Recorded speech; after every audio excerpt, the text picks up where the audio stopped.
Hi, this is G from Native Speakers Academy, and I hope you're having a great day today. Welcome to 10-Minute English. This is where we introduce short articles in English from the recent news or from around the internet for upper, intermediate, and advanced level students. Now that's B2 and C1 in the Common European Framework. On the screen right now, on the right hand side, you can see that there is an article that we are going to look at. But before we do that, let me remind you that you can visit our home site, which is www.nsa-slovakia.com. That's Native Speakers Academy Center for Educational Theory and Research, where we have hundreds of collected articles on education, society, and philosophy. Let's take a little look at this article. You might not be aware that there is something called the school to prison pipeline. And here we have quite a lot of information and collected resources on the links between negative success in school and the number of people in prisons. It's quite interesting. You could also check out our YouTube page, where we have hundreds of videos on education related topics. I recommend the Stefan Molyneux philosophy section, or maybe even you could have a look at the John Taylor Gatto education section. Also, we are on Pinterest. We have a selection of boards on education and related topics. I would like to point you in the direction of the Business World board. This is for entrepreneurs and managers, to give them some background information on business related topics, mainly using infographics. We might do some clearer presentations on these subjects later, but it's well worth browsing through and seeing what little bits and pieces you can pick up. So we're here for the article, so let's see what we've got. As usual, I have highlighted the key vocabulary in yellow. These are words and phrases which might be new for you and will be essential in your understanding of the article. Now, you can check these out before we go through this together, or you can guess from the context and have a look at them after. If you are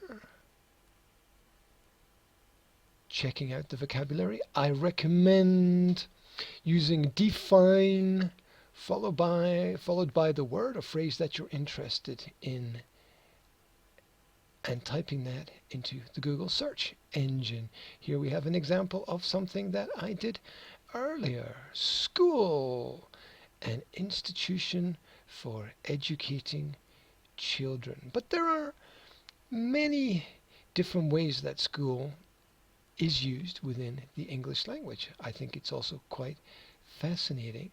If we look at the alternative definition, we find that it denotes a large group of fish or sea mammals.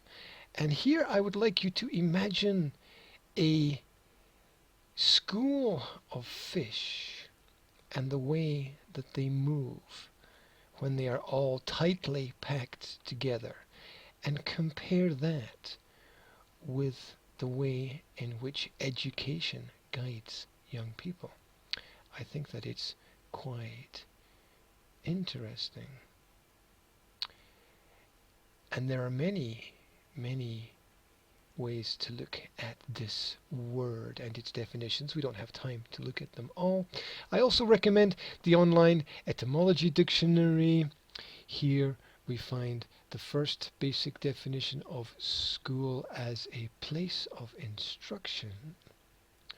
And yet we also find a group of fish, also related to band or troop or crowd. Also perhaps related to division. Anyway, that's something for you to keep in the back of your mind. Today's article is Fake Food and Drink Seized in Operation. And this comes from, let's see if I can find it. Here we go. The Interpol, which is the international group of police and police organizations that share information. This comes from their website. As usual, it's edited slightly, but you can go to the original website and have a look at the extended article if you want. Let's look at this breakdown of the story. If you are ready, we will begin. More than 1,200 tons of fake or substandard food and nearly 430,000 litres of counterfeit drinks have been seized in an Interpol-Europol coordinated operation across 33 countries in the Americas, Asia and Europe. Targeting the organised crime networks behind the illicit trade in counterfeit and unregulated food and drink, Operation Opson 3 led to the recovery of more than 131,000 litres of oil and vinegar, more than 80,000 biscuits and chocolate bars, 20 tons of spices and condiments, 186 tons of cereals, 45 tons of dairy products, and 42 litres of honey. In total, some 96 people were arrested or detained, with investigations continuing in many countries. So, how do we know whether or not what we consume, what we purchase in the local shops and supermarkets, how do we know what's in the food? How do we know where it comes from? How do we know that it is what it says it is? How do we know that those ingredients, those E numbers and things are good? It's an interesting question to ask. I think. Let's continue. In Italy, an organized crime network behind the manufacture and distribution of fake champagne was discovered. Material to prepare 60,000 bottles, including fake labels, were seized following raids on 2 sites, with 3 people arrested and 24 others reported to authorities. What does that mean if 24 people are reported to authorities? In Spain, 24 people were detained for illegal work and immigration offences after 4.5 tons of snails illegally taken from woods and fields were recovered. I wonder if the snails survived. I wonder if they took them back to the woods. I wonder what happened. In Bangkok, Royal Thai Police raided a warehouse and recovered more than 270 bottles of fake whiskey. I wonder what that is. I wonder what they put in that. Fake whiskey. As well as forged stickers, labels, and packaging. Officials in the Philippines seized nearly 1,500 fake stock cubes, and French police identified and shut down an illegal abattoir on the outskirts. of Paris. Fish and seafood represented the largest category of foodstuffs seized. Some 685 tons were recovered for offences including poor preservation, being incorrectly labelled, and one seizure of 484,000 kilograms of yellowfin tuna, which did not have the required documents for traceability. I'm sorry, your tuna doesn't have the required documents. You can't sell it here. I wonder if they did a radiation test on it. That would be interesting. So this information was from the main article, and I have supplemented it with this extra piece from a supplementary post. Time author Mandy Oaklander writes about this topic. Adulterations cut across all kinds of categories. In Italy, 31 tons of seafood were labelled as fresh, but had actually been previously frozen. They will do anything, won't they? Then doused with a chemical containing citric acid, yum yum, and hydrogen peroxide, yum, to hide that it was rotting. Anything for a profit. At an Italian cheese factory, how can people do this? I mean, this food is going to be consumed maybe by children and babies and oh my god. At an Italian cheese factory, officers found expired dairy and chemicals used to make old cheese seem fresh. Some people like the old stuff. They also found that mozzarella was being smoked in the back of a van. I guess they mean the cooking kind of smoked, not the cigarette kind of smoked. In the back of a van with burning trash as a heat source. Oh, that's just lovely, isn't it?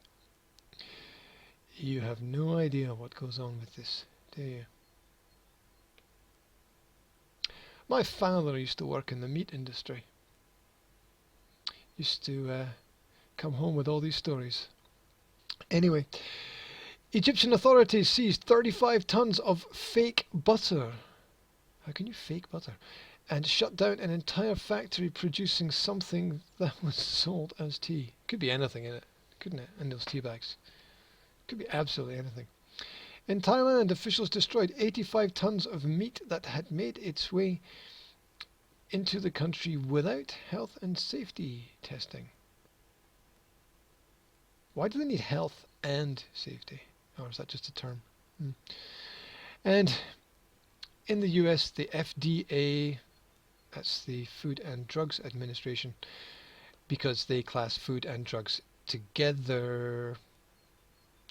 Food and Drug Administration found that illegal dietary supplements were being sent through the mail.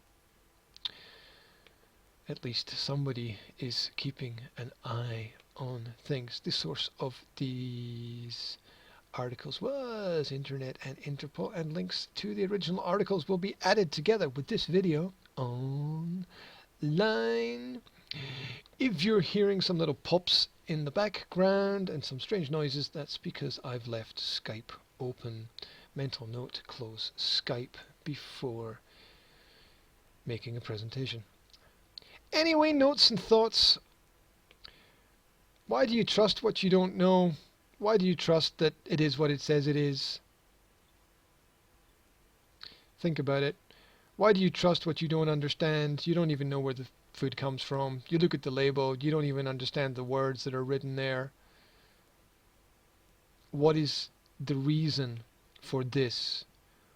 Why are you doing this? What is your cognitive state? What is your bias? And if you don't understand those terms, cognitive state and cognitive bias and bias, then that's what Google is for, and that's your homework. Why do you trust what you don't know? Let me tell you a little story here to end with.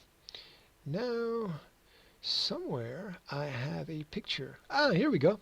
This is old Jamaica ginger beer. This was my favorite fizzy soda drink.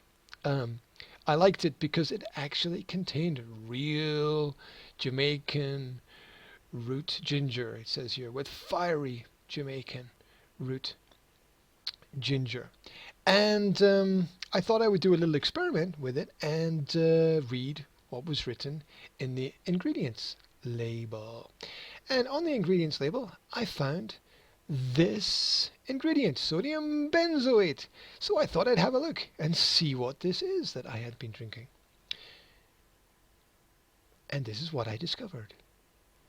Sodium benzoate is a widely used food preservative with E number. Always beware of E numbers. They give it a number because they can't let you know what it really is. E number E211. It is the sodium salt of benzoic acid and exists in this form when dissolved in water.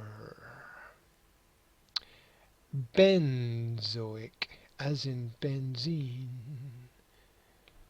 Now, let's go down the page a little bit and see we've got all these chemical properties. Oh, look! EU classification. What could that possibly mean? Can't be good, can it? Used as a preservative. Pharmaceutical applications. Interesting.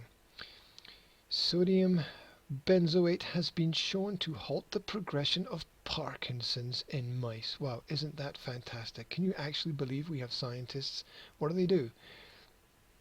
Put them in a corner and open their mouths and pour in old Jamaica fiery root ginger beer? Maybe, maybe not. Anyway, sodium benzoate is also used in fireworks as a fuel, and you're drinking it. In whistle mix, a powder that emits a whistling noise when compressed into a tube and ignited. The fuel is one of the fastest burning rocket fuels and provides a lot of thrust and smoke. And you're drinking it. It is sensitive to impact and can explode when sharply compressed.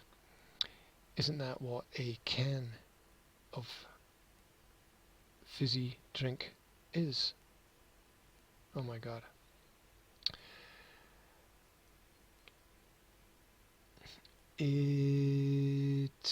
What does it say here about inhibits the growth and survival of microorganisms that cause food spoilage?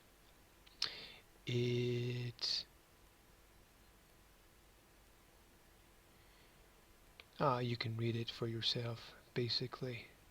So, as you can imagine, I haven't actually touched this drink since I read this article.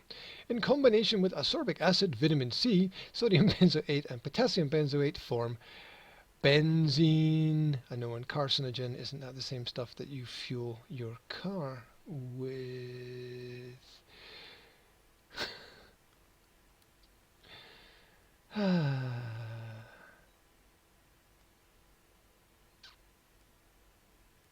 Heat, light and shelf life can increase the rate at which benzene is formed. Artificial colors, when paired with sodium benzoate, may link to hyperactive behavior, and on and on and on. So, with a little bit of reading and a little bit of background research, it is amazing what you can find. Why is that like that? It should be like that. Ooh, the whole page is moving. Wow. Trust nothing. Trust no one.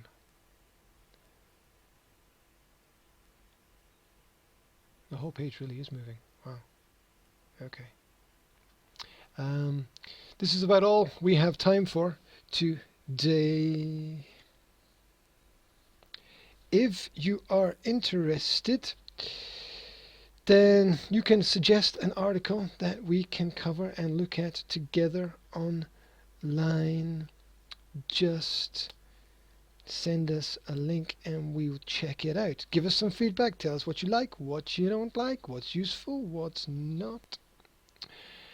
And support us. Visit our home site, nsa-slovakia.com, or you can take a look at our work on YouTube. Then again, we have special one-to-one English language study programs online. Contact us if you're interested in a little bit more information. This has been a little bit disjointed, but I don't care. I'll be back again with another presentation for you quite soon. Until then, I wish you a great day, and take it easy, and don't forget to read the label on the packaging. All the best. Bye for now.